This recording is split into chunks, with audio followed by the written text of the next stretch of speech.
Hello guys, welcome to Pakistani real reaction. तो कैसे हैं आप सब? उम्मीद है आप सब बढ़िया होंगे और मजे में होंगे। मेरा नाम है मुदस्सिर। मैं हूं मुबश्शिर। सो गाइस, वीडियो का टाइटल है अमेरिका को भारत की तरक्की रास नहीं आ रही है? और वाकई ये सीन है। जिस तरह आजकल वो भारत पे एक्शन ले रहे हैं, आमों का मामला हो गया और मुख्तलिफ मामले हो गए, पाकिस्तान का भी 2-3 जगह पे साथ दे दिया। तो भाई वाकई तरक्की जो भारत कर रहा है वो उससे रास नहीं आ रही। क्या सीन हुआ है? फिर से कुछ पंगा हुआ है। काउंटडाउन करते हैं 3, 2, 1 एंड स्टार्ट। ट्रंप प्रशासन को थप्पड़ जोर से लगा है, तभी इतनी चीखें निकल रही है। यकीन नहीं आता, खुद अपनी स्क्रीन पर देख लीजिए। दरअसल ट्रंप ने अब से कुछ ही मिनटों पहले ट्वीट करके ये बयान दिया है कि मैंने अब से कुछ ही दिन पहले एप्पल कंपनी के सीईओ टिम कुक को चेतावनी दी थी कि तुम्हारे सारे आईफोन, आईपैड, मैकबुक या तमाम इलेक्ट्रॉनिक उपकरण अमेरिका में बनने चाहिए, यानी कि मेड इन यूएसए हो। उन्हें तुम भारत में मत बनाओ। जी हाँ, स्पेसिफिकली आज के बयान में उन्होंने भारत का मेंशन किया और कहा कि मैंने चेतावनी देकर कहा था कि भारत में मत बनाओ, लेकिन एप्पल बाज नहीं आ रहा, इसीलिए मैं उसे आखिरी वार्निंग दे रहा हूं, या तो अपने सारे प्रोडक्ट अमेरिका में बनाओ वरना हम 25% की कार्रवाई करेंगे। यानी कि अगर कोई भी एप्पल का प्रोडक्ट अमेरिका में नहीं बना होगा और उसे अमेरिका में बेचा जाएगा तो अमेरिकी सरकार उस पर 25% टैक्स लगाएगी। यानी कि अब डोनाल्ड ट्रंप ने अपनी तमाम उन कंपनियों को धमकाना शुरू कर दिया है जो कि चीन से अपनी फैक्ट्रियां उखाड़कर भारत में लगा रही थी, और वो अब इससे नाराज हैं और सीधे सीधे खुलेआम की देने पर उतारू हो गए हैं। और इसीलिए दुनिया में अब कहा जा रहा है कि ट्रंप ने भारत को अपने निशाने पर ले लिया है। हर एक चीज में वो भारत का नाम ले रहे हैं। खासकर के पिछले 1-1.5 महीनों में उन्होंने इतनी बार चीन पर निशाना नहीं साधा जितनी बार भारत पर निशाना साध चुके हैं। और इसीलिए अमेरिका में कई लोग कह रहे हैं कि ट्रंप ने अब भारत के खिलाफ चीन से भी बड़ा ट्रेड वॉर शुरू कर दिया है। कहने को वो पीएम मोदी को अपना दोस्त कहते हैं, भारत को अपना दोस्त कहते हैं, लेकिन उसी दोस्त की पीठ में छुरा घोंप रहे हैं। लेकिन मैंने वीडियो की शुरुआत में ये क्यों कहा कि ट्रंप को थप्पड़ जोर का लगा है, तो इसके पीछे कारण है। दरअसल अब से 1 हफ्ते पहले ट्रंप ने एप्पल को कहा था कि भारत में अपनी फैक्ट्रियां मत लगाओ, भारत में निवेश मत करो, सारी फैक्ट्रियां अमेरिका लेकर आओ चीन से। लेकिन उसके बावजूद परसों ही एप्पल और उसकी जितनी भी मैन्युफैक्चरिंग कंपनियां हैं, सबने भारत के अंदर $1.5 अरब के निवेश का ऐलान कर दिया और कहा कि भारत के अंदर अपना प्रोडक्शन हम उल्टा अब और ज्यादा बढ़ाएंगे, भारत के अंदर और स्मार्टफोन बनाकर उन्हें दुनिया भर में एक्सपोर्ट करेंगे, बेचेंगे। और ये ट्रंप के मुंह पर सीधे तमाचा था, क्योंकि ट्रंप ने पूरी वर्ल्ड मीडिया के सामने यहां पर एप्पल को धमकाया था। इसीलिए ट्रंप की धमकी के बावजूद एप्पल ने जैसा रिटेलिएट किया, जिस प्रकार से दिखाया कि वो ट्रंप से डरने वाली नहीं है, इससे ट्रंप बिलबिला गए और इसीलिए आज ये बयान जारी किया। इससे पता लगता है कि ट्रंप कितने ज्यादा डेस्परेट हैं। उनकी खुद की देश की कंपनियां उनकी नहीं सुन रही, मुझे नहीं लगता कि सुनने वाली भी हैं। इसके पीछे कारण ये है कि अमेरिका में जितने भी स्मार्टफोन बेचे जाते हैं, चाहे वो एप्पल के हों, सैमसंग के हों या बाकी कंपनियों के, ज्यादातर दुनिया के बाकी देशों से बनकर जाते हैं। चाहे वो भारत में बने, चीन में बने या फिर दक्षिण कोरिया में बने, यहाँ तक कि कुछ तो वियतनाम से एक्सपोर्ट किए जाते हैं। ऐसे में अगर ट्रंप एप्पल के खिलाफ कार्रवाई करते हैं तो एप्पल उन्हें कोर्ट में लेकर जा सकती है कि आपने सेपरेट हमारे खिलाफ ही कार्रवाई करी है।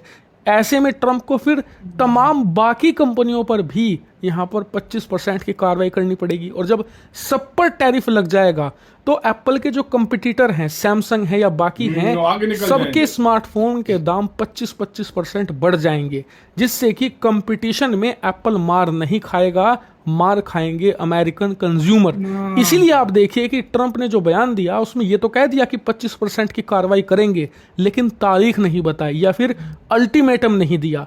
इससे पता लगता है कि ट्रंप मजबूर हैं, ट्रंप चाहकर कुछ नहीं कर सकते धमकी देने के अलावा। और इसीलिए आपको याद होगा कि शपथ लेने के तुरंत बाद उन्होंने पूरी दुनिया पर टैरिफ लगा दिए थे, लेकिन 3 दिनों के अंदर, जी हाँ 72 घंटों के अंदर उन्हें चीन को छोड़कर बाकी सब देशों पर टैरिफ वापस लेने पड़ गए थे 90 दिनों के लिए, क्योंकि सारा बोझ अमेरिकन कंज्यूमर पर पड़ रहा था। दुनिया ने कह दिया कि 25 लगाया है ना, 50 लगा लो। क्या हम तो अमेरिका में बेचे जाने वाले सभी सामानों पर 25% कीमत बढ़ा देंगे, मारी जाएगी अमेरिकन जनता, और जब उन पर मार पड़ेगी वो ट्रंप के खिलाफ ही खड़ी होंगी। इसीलिए ट्रंप को उस समय वापस लेने पड़ गए थे टैरिफ, और इसीलिए ट्रंप जो कह रहे हैं वो गीदड़ भभकी के अलावा कुछ भी नहीं है।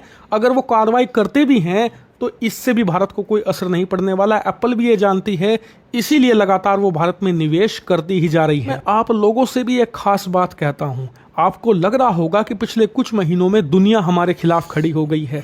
चाहे पाकिस्तान हो, वो भारत पर अटैक करने की कोशिश कर रहा है, चीन उधर से साजिशें कर रहा है, यहाँ तक कि दुनिया भर के देश अपने अपने हथियार बेचने के लिए भारत के खिलाफ प्रोपेगेंडा कर रहे हैं। यहाँ तक कि बांग्लादेश जैसा देश भारत के खिलाफ खड़ा है, नेपाल हमारे साथ नहीं है, श्रीलंका का भी मामला डामाडोल है। ऐसा लग रहा होगा कि दुनिया हमारे खिलाफ है, लेकिन ये भारत राइट अच्छा ट्रैक पे संकेत है, क्योंकि दुनिया उसी के खिलाफ होती है जो जिसके सही जा पल्ले कुछ होता है। कि आपने देखा होगा कि जो नाकामयाब होता है या गरीब होता है, दुनिया उसके खिलाफ नहीं खड़ी होती, उसे तो उल्टा बेचारा कहा जाता है, बदनसीब कहा जाता है। लेकिन जिसकी नई नई नौकरी लगी हो, अच्छे पैसे कमा रहा हो, कामयाब हो रहा हो, दुनिया उसी को गाली देती है कि नंबर 2 का कमा रहा होगा, फलाना काम करता बात होगा, सच है। ठिकाना काम करता ये होगा। बात है। यानी कि हम अच्छा कर रहे हैं, हमारी इकोनॉमी अच्छा कर रही है, सेनाएं अच्छा कर रही हैं, खजाना अच्छा कर रहा है, और हम तेजी से अपनी इकोनॉमी को बिल्ड करते जा रहे हैं। इसीलिए दुनिया को जलन है, जलते रहने दीजिए। हम प्रगति के पथ पर ऐसे ही आगे बढ़ते जाएंगे। पता नहीं कितने ट्रंप आएंगे, कितने यहाँ पर शी जिनपिंग आएंगे, चले जाएंगे, हमारा राष्ट्र ऐसे ही खड़ा रहेगा मजबूती। इसी के साथ यार वीडियो खत्म। कितने भारत से लोग जलते रहे, कितने भारत से लोग मतलब भारत के खिलाफ जाते रहे, लेकिन अब आज भी भारत खड़ा हुआ है, आज भी भारत तरक्की कर रहा है, फ्यूचर में भी भारत तरक्की करेगा। दुनिया के सामने है, ये तो सीधी सी बात ये है। तो सच है। तुम जो भी कर लो, तुम जितने भी रास्ते में पत्थर फेंक दो, भारत उन सबको उखाड़ के बाहर फेंक देगा। बिल्कुल। और भारत की जीत हमेशा होगी। भारत को देखो, अगर आपके खिलाफ दुनिया हो जाए ना, तो समझो कि आप राइट ट्रैक पे हो। मतलब बिल्कुल। आप राइट ट्रैक पे हो, दुनिया तब आपको गिराना चाह रही है। आप राइट ट्रैक पे हो, तो ये भारत की मेहनत है। भारत इसी तरह मेहनत करेगा और आगे जाएगा। एप्पल दुनिया पे, क्यों गिराना एप्पल चाहती के है? ऊपर भारत निर्भर नहीं है, भारत हाँ। बल्कि एप्पल जो है वो भारत पर निर्भर है। बिल्कुल। ये चीज मेरी याद रखना। बिल्कुल सही बोल रहा है। भारत पे, एप्पल पे निर्भर नहीं है कि भारत एप्पल ना आया तो भारत को कुछ हो जाएगा। कहाँ अभी जाएगा भी एप्पल? भारत, मुझे हाँ, ये बताओ। हाँ, इंडिया में सस्ती जो है ना लेबर उसको पड़ती है। हाँ। सबसे ज्यादा मुख्तलिफ किस्म की स्कीम इंडिया ने चालू अमेरिका कर पे रखी है, ये उनको मिल रही अगर है। जाके हाँ। इसने अमेरिका में लगा भी दिया ना, तो नहीं महंगा पड़ेगा, मैं वो क्या बताऊं? 25% उधर लेबर लेता है, इधर अगर लेबर का लेती है 50,000 तनख्वाह ना, हाँ। तो अमेरिका में वो 5 लाख तनख्वाह लेगी। बिल्कुल लेती है। लेबर इतनी बिल्कुल तनख्वाह लेती है, लेगी। बिल्कुल वो लेती बोलेंगे है। 25% 5 खैर लाख है। भी मामूली है। वही ये बोलेंगे, तुम कम बता रहे वो हो। बोलेंगे अमेरिका में हाँ। कॉस्ट थोड़ी कम कर देंगे, हाँ। खाली 25% लेते हैं, ले लें। हाँ। हाँ भाई, बिल्कुल। लेकिन हम भाई भारत में ही बनाएंगे, हमें यहाँ पे सस्ता पड़ेगा। बिल्कुल। तो ये सीन है। आप वो क्या कह सारा रहे हैं? हाँ। वो सारा कुछ मिक्स में कर कुर के बिना तो उसके पल्ले कुछ भी नहीं पड़ना। दूसरी बात यह है कि जितनी तेजी से ग्रोथ रेट इंडिया की हो रही है ना, सारे इधर ही आएंगे। सही बात ये है। ट्रम्प को फिर यू टर्न हाँ। लेना पड़ेगा। आपका देख क्या लेना। कहना है? अपनी राय बताना, अपना बहुत सारा ख्याल रखना।